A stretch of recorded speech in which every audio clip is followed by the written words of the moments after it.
Hello everyone, welcome to my channel. I hope you all are well and doing great. So today I am here with some tips and tricks to score better in law exam. ठीक है, आधे से ज़्यादा बच्चे किससे डरते हैं? Law से, कि मैम बाकी के 3 पास हो जाएंगे, लॉ रह जाएगा, लॉ रह जाएगा। नहीं रहता लॉ। ठीक है, अभी भी आपके पास 12-13 दिन है, ओके, जिसमें से आप 2-3 दिन, मुझे पता है आप अकाउंट्स को लेने वाले हो, तो हम उनको नहीं काउंट करते, तब भी आपके पास 9-10 दिन हैं। ठीक है, उन 9-10 दिन को अच्छे से यूटिलाइज़ करो, ओके। और स्ट्रैटेजी आपकी क्या रहनी चाहिए कि सबसे पहले आप करोगे कंपनीज एक्ट, फिर पार्टनरशिप एक्ट और फिर सोगा अभी आने वाले दिनों में। कैसे करोगे? ठीक है, देखो कंपनीज एक्ट जो है ना आपका, वेरी इंपॉर्टेंट। ठीक है, वो छोटा है, जब आप कंपेयर कर रहे हो ना उसको सब यूनिट से, जैसे LLP IRF वगैरह को छोड़ देना, जो बड़ी यूनिट्स हैं उनसे अगर आप कंपेयर कर रहे हो, तो जब आपका वो कंपैरिजन होगा तो आपको पता चलेगा कि सबसे ज़्यादा पेपर 20 मार्क्स का तो इसमें से आ रहा है। ठीक है, वो है छोटा, उसमें मेन क्या है, जैसे आपकी वो डॉक्ट्राइंस हो गई जितनी भी है ना, corporate veil, lifting of corporate veil, और स्पेशली जो आपके होल्डिंग, सब्सिडरी, एसोसिएट कंपनी के केस लॉज हैं।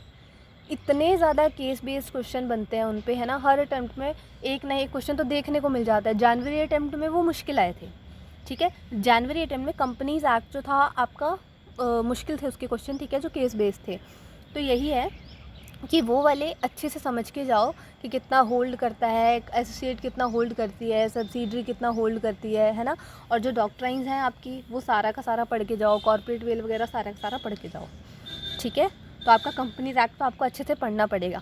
और जो इंडियन पार्टनरशिप एक्ट आप उसके बाद करोगे, उसमें है बहुत सारे सेक्शन नंबर आपको याद नहीं रखने हैं। ठीक है, अगर आपको बहुत ज़्यादा है कि मेरे को रखने हैं, तो आप वो वाले सेक्शन याद कर सकते हो जो मैंने आपको लिस्ट दी है। ठीक है, वो बार बार रिपीट होते हैं, थोड़े हैं, आपको याद हो भी जाएंगे। ओके, अब पार्टनरशिप का रिवीजन आप कैसे करोगे? स्क्रिबल करके। ठीक है, सेक्शन नंबर आपको याद रहने नहीं वाला है, कौन सेक्शन क्या बोलता है आपको याद रहने नहीं वाला है, पर आपको ये तो पता होना चाहिए कि जब ये चीज़ होती है तो क्या होता है, ये होगा तो पार्टनर क्या करेगा, ये होगा तो पार्टनर क्या करेगा, पार्टनर को क्या मिलेगा, पार्टनर क्या एक्शन ले सकता है। ठीक है, तो वो चीज़ें याद रखने की कोशिश करो कि रिटायर हो जाएगा तो ये, एडमिशन होगी तो ये। ठीक है, तो वो सब आपने स्क्रिबल करना है, एक पेज लेना है। ठीक है, सबसे पहले तो सारा पढ़ लो और उसके बाद खुद देखो, जो आपको याद है वो लिखो। ठीक है जी, उसके बाद आप करेंगे सोगा। देखो सोगा वैसे तो इजी चैप्टर है, बट जब उसको करने लगते हैं ना, स्पेशली जब उसके केस बेस्ड क्वेश्चन करने लगते हैं, तो वो मुश्किल है। उसके डायरेक्ट क्वेश्चन बहुत इजीली बन जाते हैं क्योंकि वो इजी है उसकी थ्योरी जो है। ठीक है, बट जब आप केस बेस्ड करोगे आपको पता ही नहीं चलेगा, कंडीशन वारंटीज़ वो सब, जब कैवेट एम्प्टर के रूल्स वगैरह लगते हैं, ठीक है, तो उसमें दिक्कत आती है। इसलिए उनको भी बढ़िया से पढ़ के जाओ, अपने क्वेश्चन को ब्रेक डाउन करना, ठीक है, और प्रोविजंस फ्रेम करते चलना। अगर आपको लग रहा है 2 लग सकते हैं, 2 लगा दो, लग सकते हैं 2, क्यों नहीं लग सकते, 3 भी लग सकते हैं, 4 भी लग सकते हैं। ठीक है, जैसे जैसे क्वेश्चन ब्रेक डाउन करते चलोगे, जो जो चीज़ लग रही होगी वो प्रोविजंस में लिखते जाना है। उसके बाद उन्हीं प्रोविजन से आपका कंक्लूजन फ्रेम हो जाएगा। ठीक है, उसके बाद एक ही दिन में ट्राई करना कि आपका LLP हो जाए, IRF हो जाए और नेगोशिएबल इंस्ट्रूमेंट एक्ट हो जाए। जब आपकी ये सब चीज़ें हो जाएंगी, ठीक है, देखो 3 दिन इसको दे दो, 1 इसको दे लो, 4, 3 दिन आप दे लेना इंडियन कॉन्ट्रैक्ट एक्ट को। 3 भी क्या, 2 दिन में करने की कोशिश करना। फर्स्ट 6 यूनिट्स जो हैं, ठीक है, उनको फटाफट रिवाइज़ करके, और जो लास्ट की 3 हैं उनके लिए फिर प्रॉपर 1 दिन ले लेना, एजेंसी, बेलमेंट और इंडemnity वाला जो आपका। ठीक है, बढ़िया से करना, सारा रिवाइज हो जाएगा। उसके बाद आप एक फुल सिलेबस टेस्ट दे लेना। ठीक है, टाइम मैनेजमेंट अपनी पूरी सीख कर जाना। ओके, अब देखो आपके इतने डाउट्स आते हैं, मैम रिवाइज, मैम लर्न नहीं हो रहा। लर्न कैसे होगा भाई, जब तुम पहले पेज खोल के बैठ जाओगे किताब का, हर हट फिर के पहला पेज निकाला, वहाँ से शुरू कर दिया, दिमाग तुम्हारा कहीं और है, तुम कहीं और हो, कॉपी तुम्हारी नीचे है। ठीक है, देखो रिवाइज मत करो। तुम कह रहे होगे क्या बोल रही हूँ मैं, ठीक है, रिवाइज मत करो, रिकॉल करो चीज़ों को। कैसे करोगे? देखो तुम्हारे पास कोई टॉपिक है, ठीक है, मैं तुम्हारे को कोई टॉपिक दे रही हूँ कि ये लो कॉर्पोरेट वेल, ठीक है, अब कॉर्पोरेट वेल में 4 चीज़ें हैं, तो तुम्हारे को उस चीज़ को पहले तो दिमाग में लाना है। और अब देखो उसको रिवाइज करने से क्या होता है, लिखो ना उसको, ठीक है, रिकॉल करो, क्योंकि पेपर में तुम्हें जो याद होगा तुम वो लिख पाओगे, है ना। देखो अगर मेरे को पता है कि इस चीज़ में आता ये है तो मैं खुद भी फ्रेम कर सकती हूँ, पर जब मेरे को पता ही नहीं है कि इसमें आएगा क्या, है ना, मैंने पढ़ा है पर मेरे को नहीं पता है। देखो रिवाइज़ और रिकॉल करने में क्या फ़र्क आ जाता है, जब तुम रिवाइज़ करते हो ना, तुम पढ़ते जाते हो, तुम्हारा माइंड एक्टिव नहीं रहता है। ठीक है। पर जब तुम खुद लिख रहे होगे ना, रिकॉल कर रहे होगे, याद कर रहे होगे और लिख रहे होगे कि ये है। अब लिखना ऐसे नहीं कि पूरा लिखने बैठ जाना भाई, मुंह में बोलो और नीचे ऊपर देख के जो ऐसे कुछ भी मेन पॉइंट्स जो है वो ही लिख दिए, ठीक है। कि ये है कि रिकॉल करो कि ये चीज़ उसमें आती है, उसका लिख दिया। उसका देखो कि मेरा क्या रह गया, जो रह गया उस चीज़ को पढ़ो। ऐसा रहता है माइंड फोकस कि अब पढ़ रही हूँ मैं, ठीक है, या पढ़ रहा हूँ। ओके, तो क्या है, सबसे पहले टॉपिक का नाम लिखते हैं, फिर रिकॉल करो कि क्या क्या था इसमें, स्क्रिबल करो एक पेज में, ठीक है। उसके बाद देखो कि क्या आपका रह गया है, ठीक है। और यही आप जो है क्वेश्चन को सॉल्व करने में भी लगा सकते हो। So what, recall instead of revising, ठीक है। 2 चीज़ें होंगी, एक स्ट्रैटेजी मैंने बता दिया आपको रिमेनिंग डेज के लिए, एक मैंने बता दिया कि आपको रिवाइज करने की जगह रिकॉल करना है, याद करना है कि मैंने इसमें क्या पढ़ा है, मेरे को इसमें क्या आता है, ठीक है। और अगर बिल्कुल ही नहीं पढ़ा है तो पहले उसको चीज़ को पढ़ो, उस चीज़ को समझो, उसके बाद जब प्रॉपर आपका हो जाए फिर रिकॉल करो कि मैंने क्या क्या पढ़ा, ठीक है। वैसे तो ये काम कब करने वाले होते हैं, जब आपके चैप्टर हो गए होते हैं, बट अभी रिवीजन के लिए भी है ना, जिन कईयों ने रिवीजन बिल्कुल ही नहीं करी होगी तो उनके लिए भी यही है, पहले रिवाइज प्रॉपर एक बार देखो, पढ़ो, समझो और उसके बाद रिकॉल करके उसको स्क्रिबल करो, ठीक है। तो ये होगी हमारी 2 चीज़ें। नेक्स्ट चलते हैं हम अगले पेज पर। Attempt a full syllabus test. देखो आप ना सारे सब्जेक्टों का एक एक पेपर ज़रूर लगा के जाओ, ठीक है। क्यों, ताकि आपकी टाइम मैनेजमेंट, आपको एक चीज़ टाइम मैनेजमेंट का पता लग जाए कि आपको, देखो उस पेपर को आपने कवर करने की कोशिश करनी है 3 आवर्स में, चीटिंग बिल्कुल नहीं। खुद देखो कि मेरे को कितना आता है और भाई ऐसे बैठो कि जैसे तुम पेपर देने बैठे हो, ठीक है।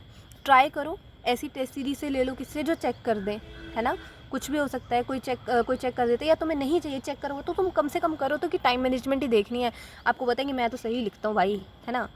दूसरी बात, इम्प्रूव योर मिस्टेक्स, खुद चेक कर लो, ज़्यादा दिक्कत हो रही है तो खुद, कोई आपने अगर पिछला पेपर ही लगाया है ना तो उसके सजेस्टेड आंसर मैच करके देख लो। बट यही होता है किसी टीचर से चेक करवा लो तो बढ़िया रहता है ना, प्रॉपर एक एक चीज़ पता लग जाती है। क्योंकि अपनी गलतियाँ तो भाई कोई नहीं निकालता, मज़े से लगे होता है, नहीं नहीं भाई इसका तो मैं एक ही नंबर काटूंगा, टीचर काटेगा 2.5 तब लगेगा पता, है ना।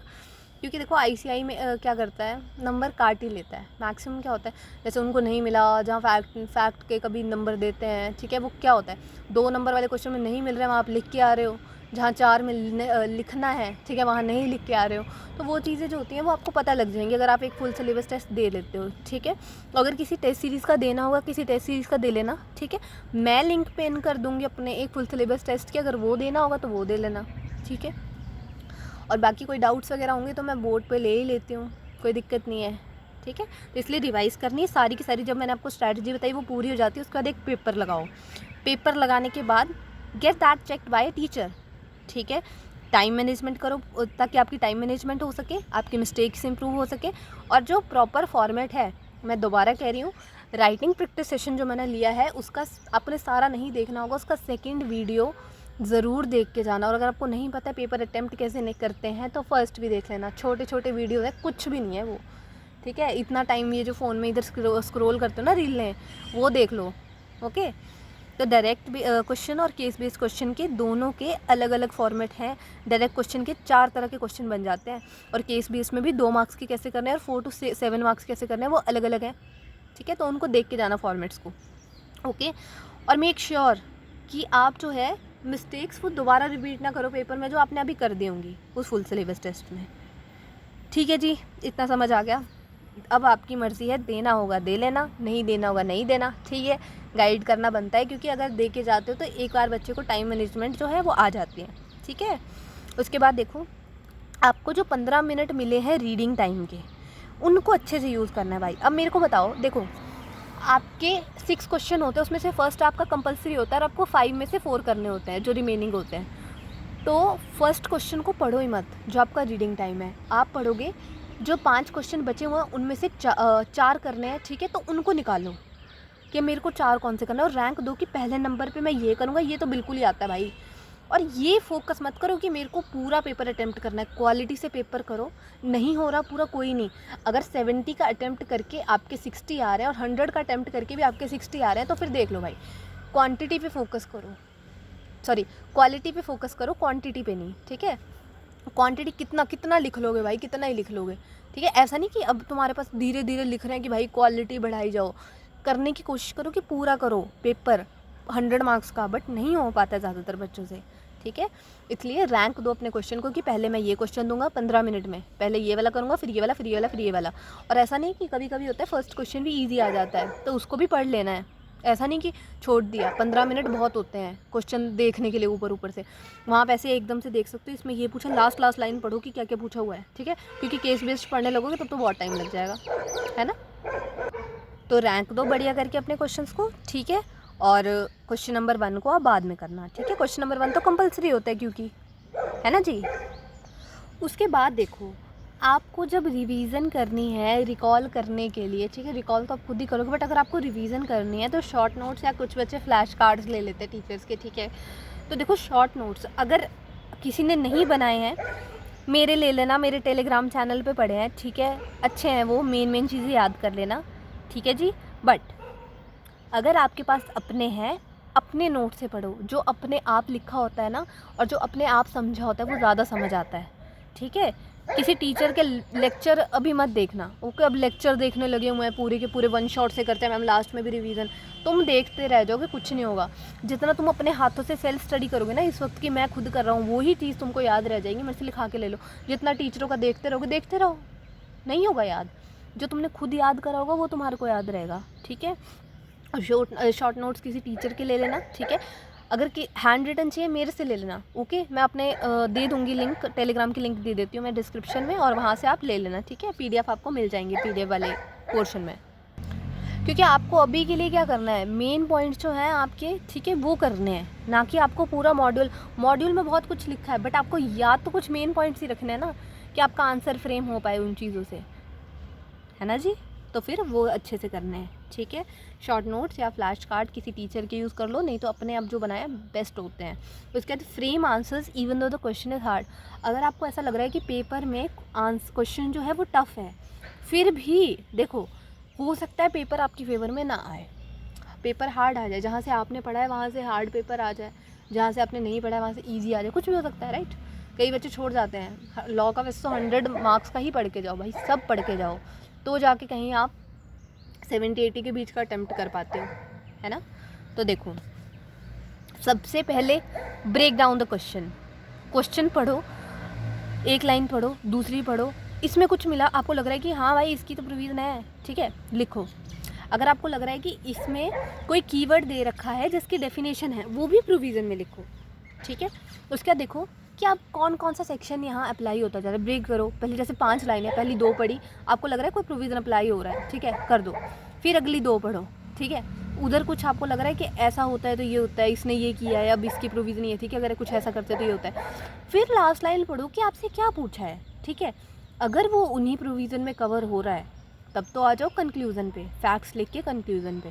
और अगर आपको लग रहा है कि ये इस लाइन में कवर नहीं हो रहा है तो आप क्या करोगे, सबसे पहले उसका देखो। अब जैसे आपसे जो पूछा होगा, ठीक है, अगर आपको नहीं पता कि अब क्या भाई उसको क्या करना है, रिफ़ंड होता है, क्लेम होता है, डैमेजेस क्लेम करते हैं, कोई बात नहीं, आपने जो प्रोविज़न लिखी है उन्हीं पे कंक्लूज़न आपका जो फ्रेम, देखो कंक्लूज़न अगर आप फ्रेम कर पा रहे हो ना, इसका मतलब आपको प्रोविज़न आती है, ठीक है। बिना प्रोविज़न के तो आप कंक्लूज़न नहीं फ्रेम कर सकते हैं, आपके दिमाग में है बट आपको लिखनी है। अब देखो आपको ऐसा है कि आपको प्रॉपर मॉड्यूल, कई बच्चों को लॉ की लैंग्वेज नहीं आती होती तो भाई छोड़ आते क्वेश्चन, छोड़ते क्यों हो, छोड़ने की ज़रूरत नहीं है, कीवर्ड्स का यूज़ करो भाई, लॉ के कीवर्ड्स जो हैं थोड़े से पढ़ने की कोशिश करो बढ़िया से, है ना, कि लॉ के कीवर्ड्स लगा के आप क्या है अच्छे से अपने आंसर फ्रेम कर पाओ, ठीक है। जो आपको पता है उन पॉइंट्स को लिख दो और ट्राई करो कि आप अपने आंसर पॉइंटर्स में लिखो। जितना आप एग्ज़ामिनर के लिए सिंप्लीफाई करोगे उतने आपको एग्ज़ामिनर मार्क्स अच्छे देगा, ठीक है। अब देखो यही चीज़ लिखी है मैंने कि सबसे पहले ब्रेक करो क्वेश्चन को, फिर देखो कौन सा सेक्शन आप अप्लाई कर सकते हो, ठीक है। फिर चेक करो कि आपसे क्वेश्चन में क्या पूछा है, उसके बाद वो वाला कंक्लूज़न आप क्या फ्रेम कर पा रहे हो उसका सेक्शन लिख दो, ठीक है। फिर आपने क्या करना है, सारी की सारी चीज़ें प्रोविज़न में लिख देनी है जो आपका कंक्लूज़न फ्रेम कर रही हैं, ठीक है। उसके बाद ये use keywords for better answer, ठीक है, ये भी मैंने बता दिया कि आपका आंसर प्रोफेशनल लगना चाहिए, ये नहीं कि नर्सरी का बच्चा आगे लिख के चला गया है, ठीक है।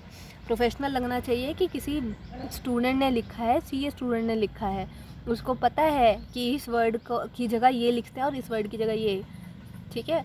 अगर ऑफ़र लिखना है तो ऑफ़र ही लिखना है, ओके।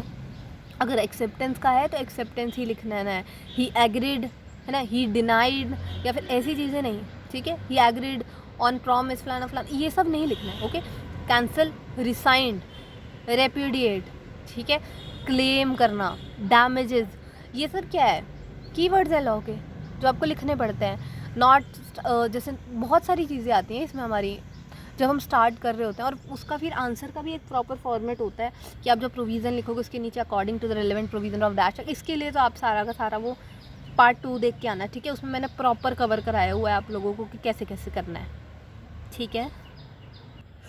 उसके बाद जब आप पेपर में बैठोगे ना, याद रखना एक चीज़ कि अगर आपके 6 क्वेश्चन उसमें से 5 करना है, ठीक है। आप क्वेश्चन नंबर 1 में क्या है, ये इतने सारे पार्ट्स दिए हुए हैं, अब आपको सारे के सारे सब पार्ट्स इकट्ठे करने हैं, ठीक है।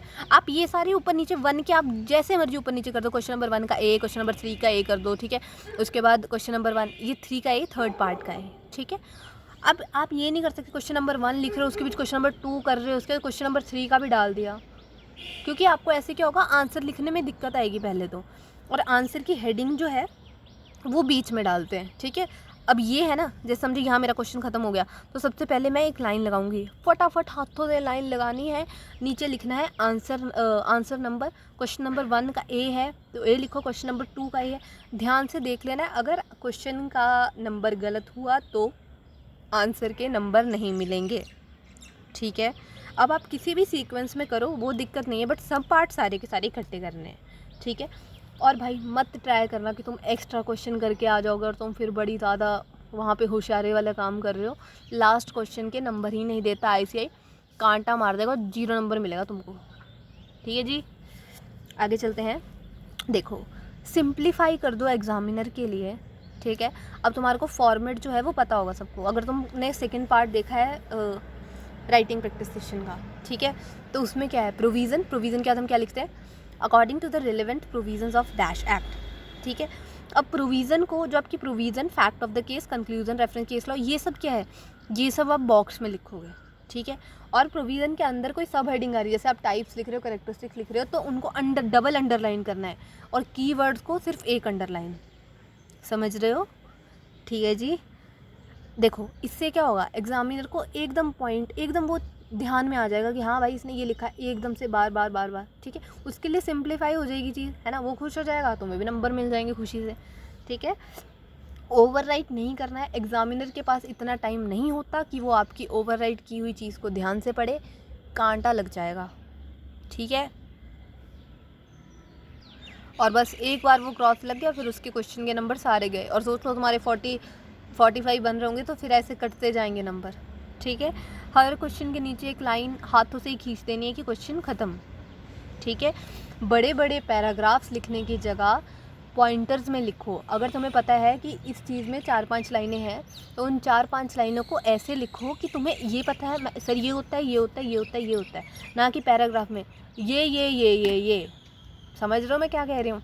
पैराग्राफ अगर इतना बड़ा लिख दोगे ना यहाँ तक, ठीक है, कुछ नहीं समझ आएगा।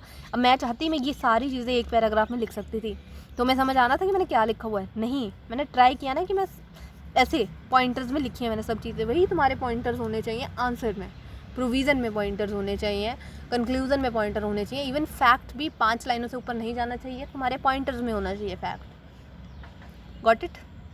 आगे चलते हैं। अगली बात की राइट एज पर मार्क्स। अगर आपको बोला हुआ है कि 2 नंबर का क्वेश्चन है तो आप फैक्ट्स ऑफ द केस नहीं लिखेंगे, ठीक है।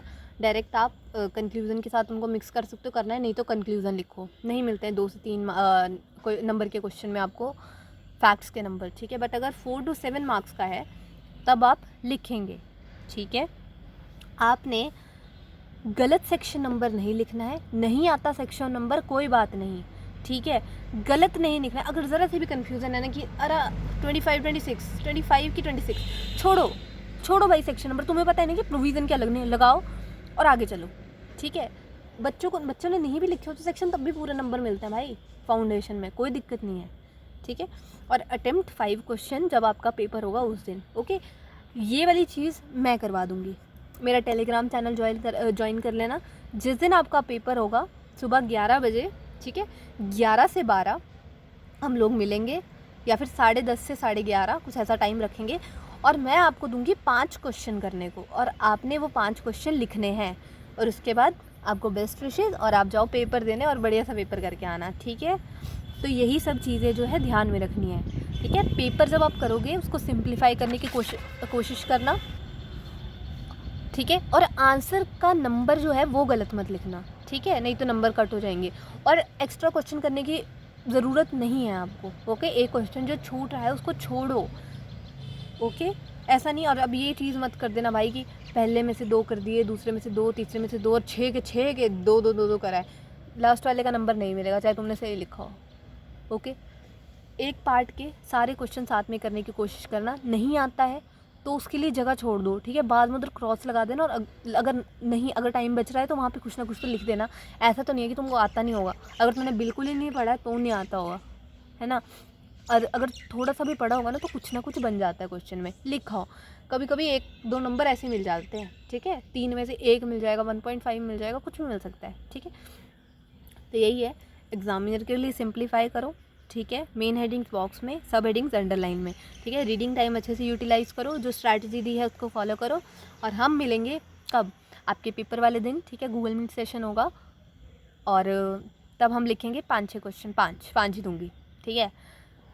और वो 5 क्वेश्चन करके फिर आप रिलैक्स करोगे, ओके, और अपना पेपर बढ़िया से करके आओगे, और फिर मेरे को खुशी से सुनाना कि बहुत अच्छा हुआ पेपर, ठीक है। तो आज के लिए इतना ही, अच्छे से फॉलो करना सारी की सारी टिप्स और ट्रिक्स जितनी मैंने बताई, ओके। और बाकी कोई भी दिक्कत होगी तो मेरे को पूछ लेना, ठीक है। मैंने अपने बोर्ड की लिंक भी दे रखी है, ओके, टेलीग्राम चैनल की लिंक भी है, यूट्यूब कमेंट्स में पूछ लेना, मैं जल्दी रिप्लाई कर देती हूँ यहाँ पे, ठीक है।